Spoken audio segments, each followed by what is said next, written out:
Welcome to the Magic of Miracles podcast. Yes, if my voice sounds different, that's because my name is Charles Chudabala, and I have the honor of being invited to be a guest host today for Terri, Allen, and Buddy Abraham. And this is a very special episode.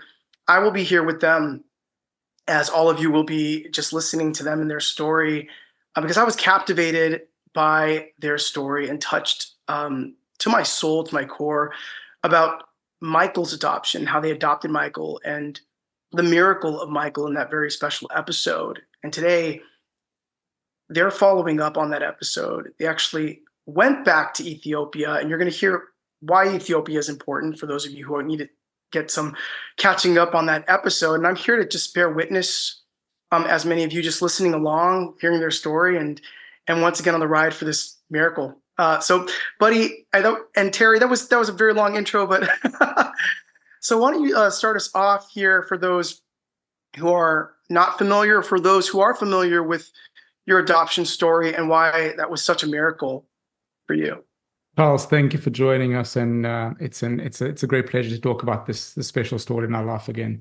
But just to take audience back to what happened, we adopted Michael, our son, in 2012 from Ethiopia. He was 2.5 years old at the time. We have a full episode on the entire adoption, how he came about, how Michael came into our life, how it was guided, the entire adoption.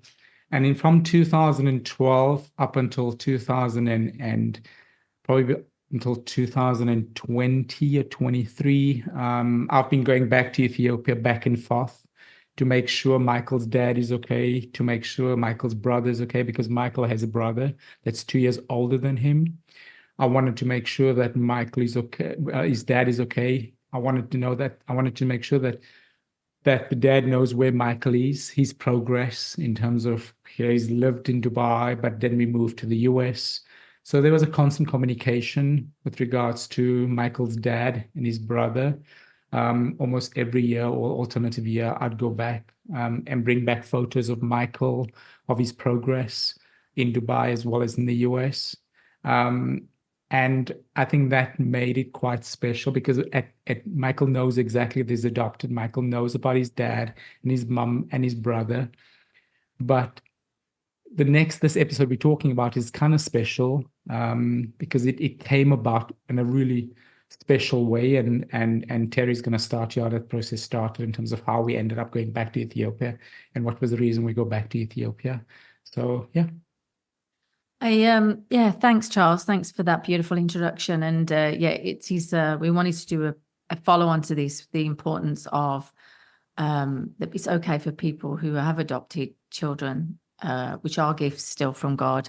It is okay to take them back to meet their families, So we wanted to that's why we were doing this follow-on, and it touched so many people's hearts around the world, the first interview that we did about finding Michael. And we did have a lot of emails after coming back from Ethiopia as well. And I'll get back to that in a little bit. But it came in a lot when we were watching The Chosen, which is a series about Jesus's life. And it came in through that, really, through the connection of Ethiopia and going to their premiere, and then the lady that plays the Ethiopian lady in the series ended up sitting next to Michael, and that, I'm always looking around me for signs. Not always looking, but that's the wrong word, but really noticing the signs that are coming up, for us. And then afterwards, the disciple Matthew kept coming into my presence, and it's funny enough, we ended up speaking to him, and he came up to us at the premiere of The Chosen and asked Buddy, did he know him? And Buddy then answered, probably, I was a disciple in a past life, But so we ended up speaking to him most of the evening at the premiere of, I think it was season 4. Yes. And here in Los Angeles. And he was just like, it was just like another sign for us I started to really look into the disciple Matthew, one because of his he was autistic in real life, and I never knew that. But then I started to look into his history more and more and more after meeting the gentleman that played his part, and noticed that he ended up in Ethiopia. And he actually, passed away in Ethiopia. He was killed in Ethiopia. So there was many other signs that were coming in. And then when I was sleeping at night, I was taken to Ethiopia in my dreams. So then I said to Buddy, I think you need to reach out to Michael's family. Obviously, during the pandemic, we hadn't been back at all. So it's been 6 years, even though we kept reaching out through our lawyer to know that they're okay and this and that. But on this particular reason, it'd been a few months that we hadn't reached out, like 3 months. And when we asked our lawyer who helped us find Michael, to contact Michael's father, we then found out that the dad had been missing in action in Ethiopia because in the army, and that they had no money coming in, and it was quite a dire situation. The grandmother had had a stroke. His brother's living with the grandmother. So it was a very dire situation. So we knew then we'd been called to reach out, and then we knew then we had to go. This was the time to go back and visit. And we always did say to Michael, whenever you want to go back, please tell us. So I did ask him, I said, do you feel this is the right time? He said, yeah, it's the right time for us to go back. I want to go back. So we then booked our trip and we went out to Ethiopia in April, just on the 2nd, was it the 1st of April? It was the first week in April. Yeah, the attorney it's my birthday. Yeah, the attorneys just said to me, Buddy, I think you should come because the situation is not great for the family. Grandmother had a stroke. Dad is gone off to the army. Brother is living with the grandmother. So we knew then that we just booked the flights, we booked everything, and off we went to Ethiopia, and just made that split decision. And within 3 weeks we were off, and we were telling them that we were coming, telling his brother, which Buddy had met the brother before, but I'd not met his brother before, and Michael had not. He'd only met his dad before. So when we set off on our journey to Ethiopia, and when we arrived there, I mean, obviously, people says to me, were you nervous about taking Michael back? No, because we'd always had that connection with his family. Michael had been before to visit his dad when he was 7.5 before we came to the United States. But we were nervous. It was a big step, taking Michael back to see his brother, meeting his grandmother for the first time. But also he's at an age where he now understands and he's more present in terms of, okay, what's on his surroundings, where and it was on from. And it was on his call, really. Correct. Do you want to go back? Is this the right time? Because we did ask him prior to that and he went, no. He said yes. So he felt good in himself to go back. And so, but we were nervous. I think all of us were nervous, especially because it's meeting his brother, which is 1.5 years older than him.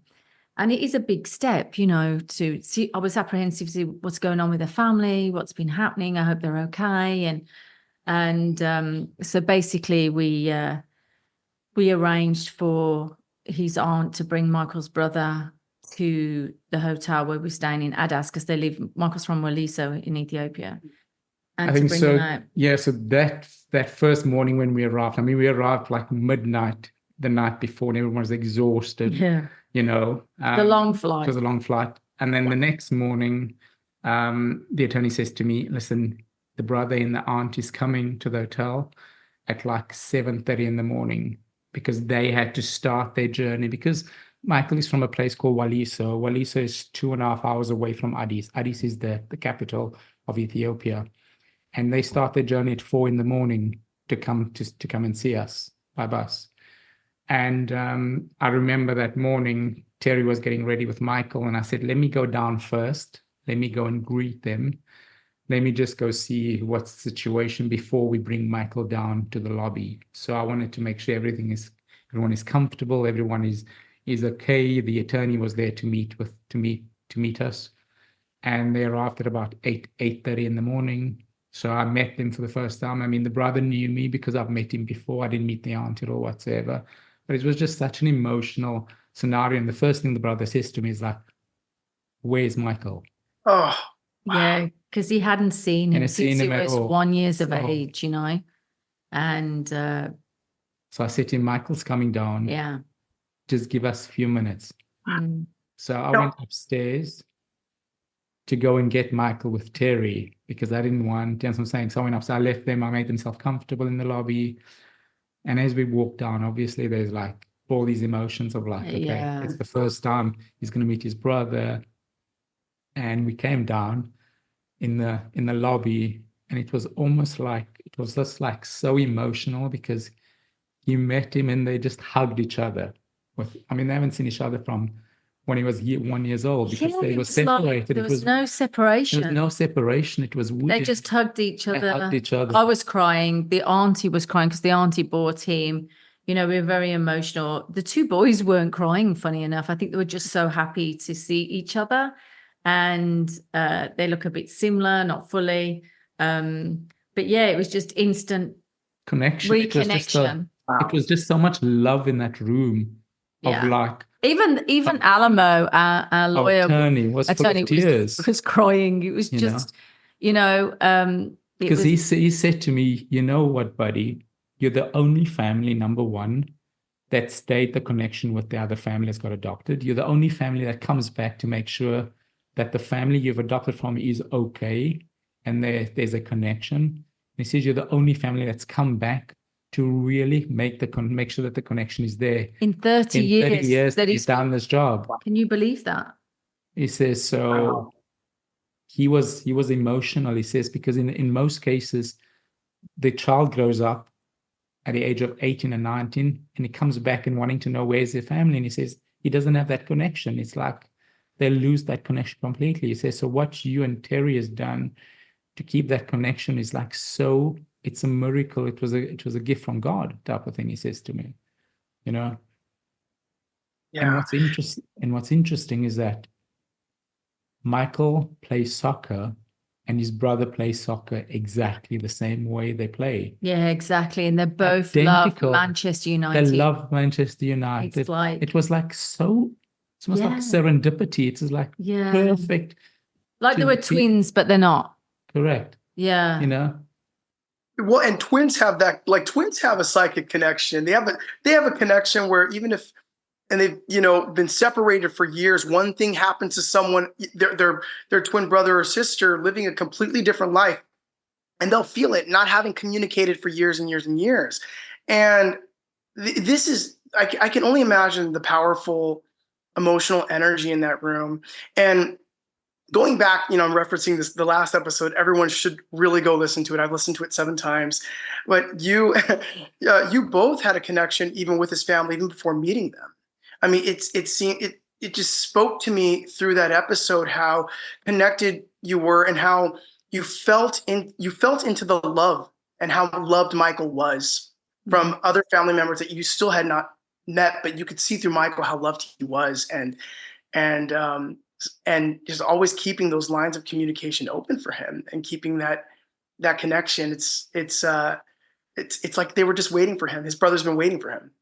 His brother prayed every day. He says he asked God every day to see Michael again. That was his one prayer. And, you know, obviously we picked up the calling, and I knew we'd always go back anyway. But then what happened was his auntie got Michael's grandmother on the phone, because it was Michael's grandmother that was left with the children when the mother died. Mm-hmm. And it was the grandmother that actually gave Michael up. Not really the dad so much, you know. And I think because she was the one raising everyone, and basically she just wanted to hear his voice, she said, before she died. But she didn't die, obviously, but you know, that's what her wish was, just to hear his voice, just to know he's okay. And so we decided, the brother stayed with us for a week. She spent a week in Ethiopia. He went a week. Yes, we spent a week there. His brother stayed in the hotel with us the week. Wow. And we weren't going to take him back to Waliso. We were going to get a driver to take him back because someone said it's not politically safe or whatever. But as the week went on, you know, the boys bonded. Michael's brother felt like he was also our child. It was a very surreal situation. Yeah, it was a weird scenario because it was almost like we had a second child in everything we did that week, because he was like, we are so connected. He was like, you It know, was nothing just unusual at all whatsoever. to like have him in the next room with Correct. Michael and to be with us all week. It was like it had always, It was just like always there. it's like an extra Michael, you know, obviously not fully, but you know, so it was just the whole week was beautiful to see them bonding and just they just instantly clicked and got along. There was no animosity, number one, because of what Michael's life and his life. The two different ends of the spectrum, you know. And you know, one of the questions we asked him, I said to him, you know, your dad is left to go to the army. How do you feel about it? He said, I love my dad, no matter what. Mm-hmm. So the level of love and the level of pure compassion that they have for each other as a family was just so mind-blowing.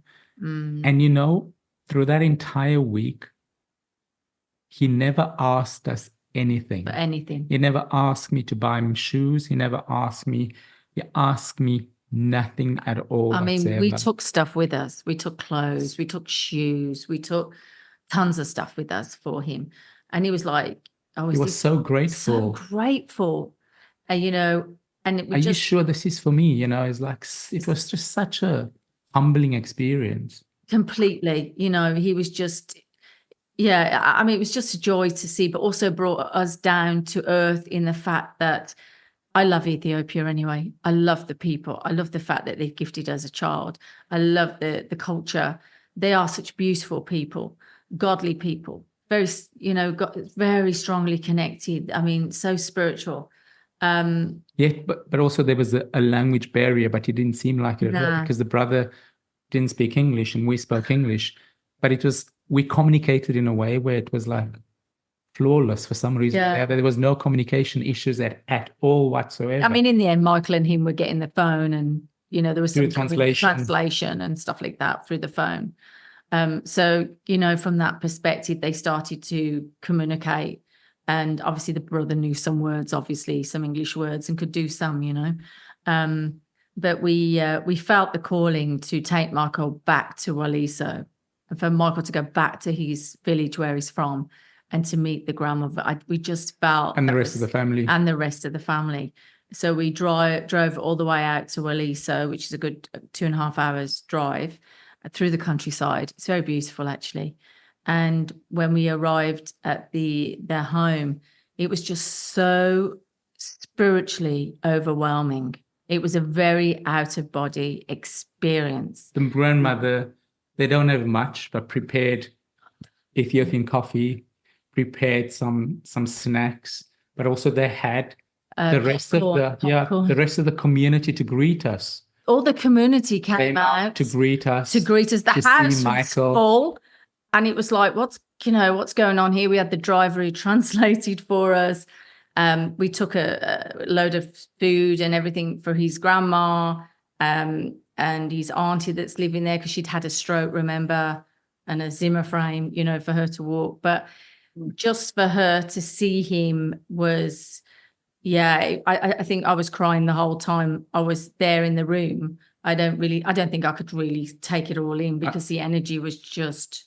overwhelming. It was overwhelming. It was sounds full overwhelming. of love, overwhelming. And for them to come out that we'd brought Michael back, I don't think they could comprehended it because it's never done before. No one's, no one's gone there like that before. But also what the grandmother told us is that when she gave Michael up, she was outcasted from the rest of the community. They thought that she had sold him. Which she hadn't. She'd given him to the government because, like it says in the first episode, they couldn't afford to feed the children because she was left with her own children because her husband had gone off somewhere. And then it was just a lot of trauma and hardship at that time. So she gave Michael up and she never forgave herself for that. So there was so much guilt and there was so much thought process of like, where's this child? What happened to this child? You know, so... to see him for the first time, it brought so much healing to her. Yeah. But also brought so much emotions to her because now the rest of the community would see that by giving up this child has done so much good because it's bringing back, number one, to see how Michael has grown as a child, but also it's now allowing Michael to help them as a community, because now it's helping us. We're helping this community on a monthly basis to be able to have food on the table. The brother is going to school now to learn English. He has a phone. He has his own phone, so they talk all the time. Every week they're talking. His English is really coming along. There's a communication. There's a real strong connection. But they were all so grateful for us to bring them back that they prayed over us, which was mind blowing. How was that? What would you describe that experience? Prayed over? I thought I had recorded our driver, the prayer, because he was translating. And when I went back to look for it, I hadn't, because I was just I'd love to have known what they were saying, but it didn't matter. I felt it anyway. They all prayed over us in that room, and just so grateful. And his grandmother, and just know, like Buddy said, there was no anger, there was no animosity. No, it was just all pure love and forgiveness of what they'd gone through, and just I felt it healed everything. And what was interesting when we were there was we didn't know that Michael's mother's name was Aisha. And in Dubai, we had a nanny, because I was working when I first got Michael. So for the first 6 months I didn't work. Then I was working, we got a nanny, and her name was Aisha. And then when she left, we interviewed for another one, and her name was Aisha, not knowing that was Michael's mother's name the entire time. So I then was like, oh my God, his mother was with him, navigating Michael's safety and security, and because they both loved Michael like their own. Like, they were amazing. Like, we're still in contact with one of them today, and but just that in itself was the one. And number two was the fact that we never knew the grandmother had given Michael up. So it's like a whole healing on all levels for the entire family.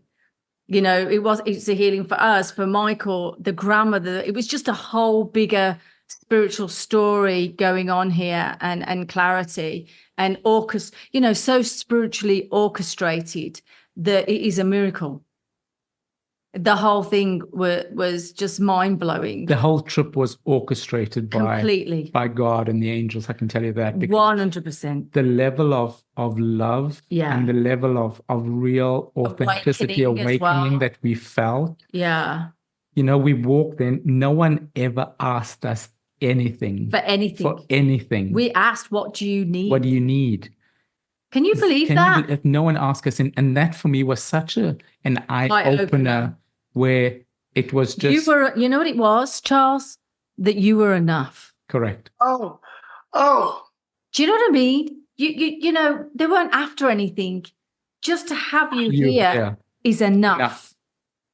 Just to have Michael here is enough. Even when they'd been struggling for 3 months with no money from the dad, right? Like, struggling, how they got the money together for the coach ticket, which we gave it back to them. I felt really bad. I didn't realize how bad it was, and it was just, thank God we came. Thank God we It was like a relief. Yeah, it was like a relief on all of us. On all of us. Yeah. Not just them, but all of us.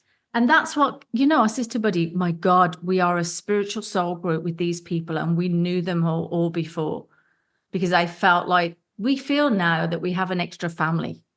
Yeah. Even though just meeting them once, Buddy's met the dad and the brother a few times, but, I've only met the dad once. I've not met the rest. But for me, it's like we have another family, that we look after and help. It's just a whole, you just know then that this whole life, and these two brothers have a bigger purpose. They have a bigger life purpose. How that's going to map out, I don't know. But these are two special boys, and special family. And we were so grateful that we knew that we were gifted Michael from God, because this whole family is beautiful. But everything was orchestrated. Do you know what I mean? It was all But orchestrated there's nothing you can say about their family. Correct. They're just such beautiful people that it's so humbling that it made me look at my own life. Mm. You know what I mean? To be very grateful for what I have. There's no need for all this excess stuff and who's real in your life, who's not real. You know, if they want things from you, you know, it just really, we were completely taken on a whole different spiritual alignment. And it took us quite a while to come back down to the energy when we came back. And I think it's just changed everyone's relationship. And what was interesting was when we got back, a week later, their dad called. Hmm. We thought he'd been missing in action, meaning killed, right, in the army. And he called them. And so that just, sealed the whole thing, really. And it was like he'd been removed out of the picture. We were called to go there. And then for that, the timing and the whole thing again was orchestrated. And then after we'd been, he comes back, right? He calls back. It's just, yeah. And that's why, you know, we wanted to share this ongoing spiritual unfolding of ours with our son, Michael, which we do never take for granted, by the way. And also to let other people know that if you have adopted a child, it's okay if you feel in your heart to take them back to their families or to reconnect or let them have some connection, because that child's going to ask. That child is going to want to go back. And, you know, I'm not saying everyone's like our situation or our story. Everyone's got their own story and their own situations, but do have an open communication with your child, and it is okay to take them back. You know, if you're meant to have them, you love each other so much, it's all okay, but they do have another family, you know. And you have another family, and it sounds like you brought Michael home, but you all came home, and there was something missing. You know, there was like something missing, and in the community that was missing. You know, that just felt more complete when you went back there, and you know, and like you said, Terri, like you're enough. It's like, well, what do you guys need? Well, we have you. We've got Michael. We have each other. We have enough. It's like, okay, and then it makes you feel, with all of the emotion, okay, what's next? We're complete. We have each other. What's next? What is there? Is there work to do? What is the next miracle? No, you're 100% you know, right, that it was just, I just have no words to say the profound energy and the family and the completeness and the wholeness and the healing on many levels that it created. And I think if you trust in the divine and you have your heart connected and listen to the signs and the messages regarding your children or any children or foster care or adoption or anything, you know, the messages are there, the signs are there. And we just really wanted to, you know, share this second part with people. And also it gives us that we have work to do in Ethiopia, because we will always be going back now. And, you know, we're in the process of applying for Michael's brother to come and visit here in America, and sorting out his passport. But again, it's all up to him whether he wants to come here or stay where he is. It's always, you know, a choice is given. But it really is a calling for our foundation to also, you know, do something. We're going to wait for that to unfold. We're going to wait for the instructions from God himself to tell us exactly what that is going to be.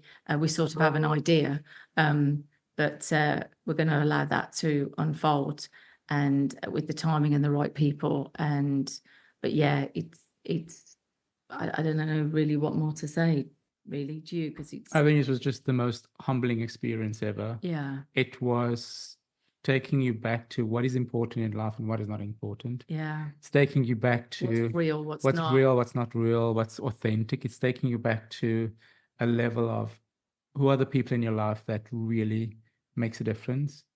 But also it just brings you back, it just grounds you. Yeah. Like really grounding as a person. Before, you know, that bothered us before doesn't interest me anymore. You know, I'm not interested. You know, I'm here to do a job. We're here to do a job. We're here to do our Children's Foundation, here to do our work, you know, working with women and children. And the rest just really, unless it's aligning with your purpose or your soul calling, don't give it any time of day, you know. You know, there's a lot to be done out there and a lot that we can do to help each other in community. And And just one action can heal a whole community, right? Can heal a whole family. Just one thing. Absolutely. And I think that's the message that we wanted to share. And with our listeners, and just to follow on. And just keep the story to see how it keeps unfolding and how it keeps going. And we will keep them posted on everything that's going to happen or take place, and when we go back and when the brother comes out.